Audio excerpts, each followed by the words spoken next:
hello again, everyone. I'm Kristin Gardner, Executive Director of the Gallatin River Task Force, for those of you who might have showed up late.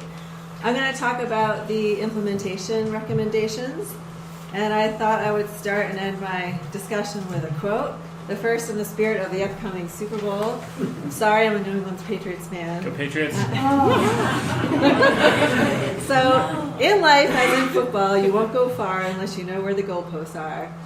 So we have this grand vision, this grand plan. We know where we want to go, but how are we going to get there? The $1,000,000 question. So we believe that we need capacity in three main ways to fully implement this plan.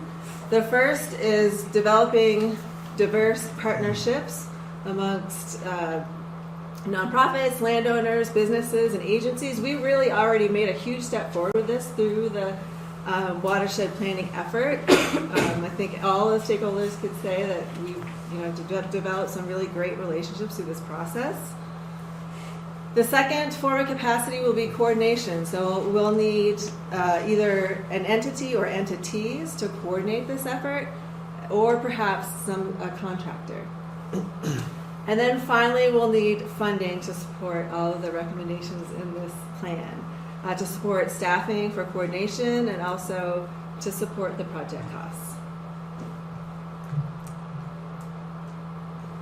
So here's an example of partnerships so through the planning process, we conducted a survey, and the stakeholders signed up to become either lead partners or partners that are working on a particular recommendation, or reviewing the work of the recommendation. So this, for example, the Watershed Status and Trends Monitoring Program, I see the task force as being a lead partner in this effort with the Madison Conservation District, the Gallatin Local Water Quality District, and Fish, Wildlife, and Parks.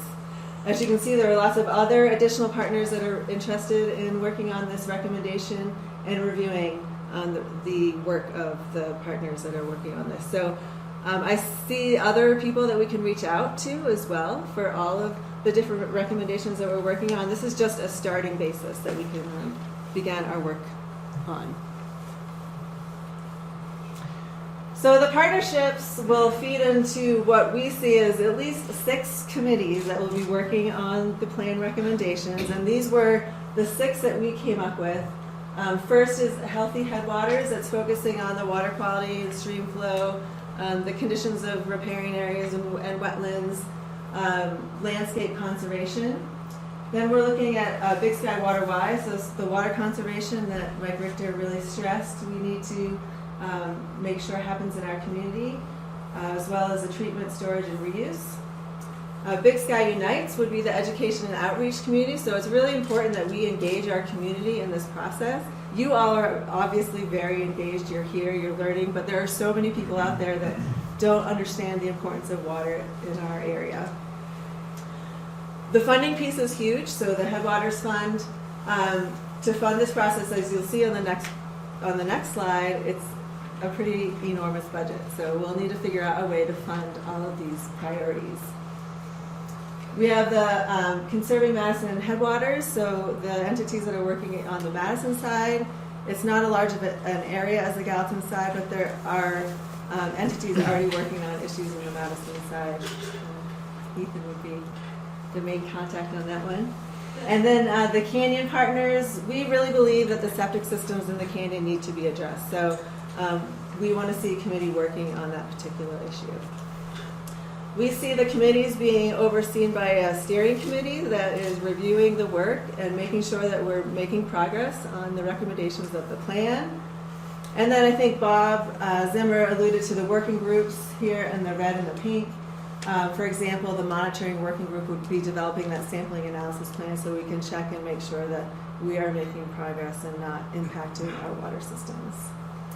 And then finally, we have discussed potentially an MOU or a good neighbor agreement where for some of the more complex issues like wastewater reuse, we might want to have some kind of working agreement amongst the partners for that.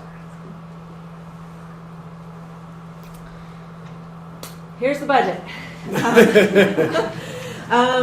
So this is kind of the plan is really a 30,000 foot view.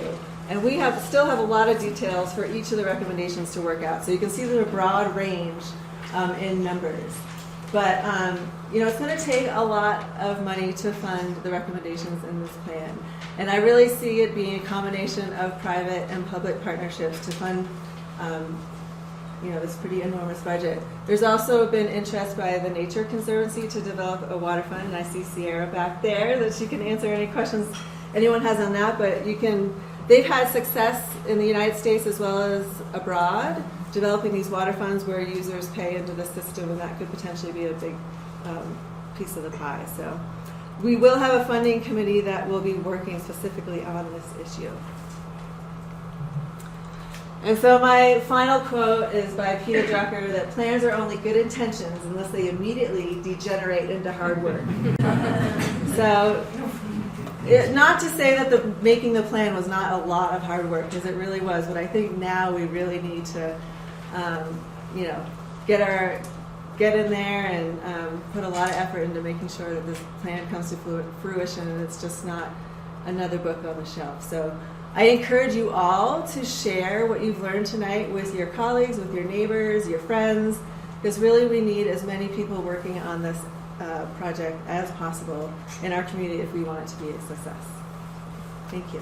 Thank you.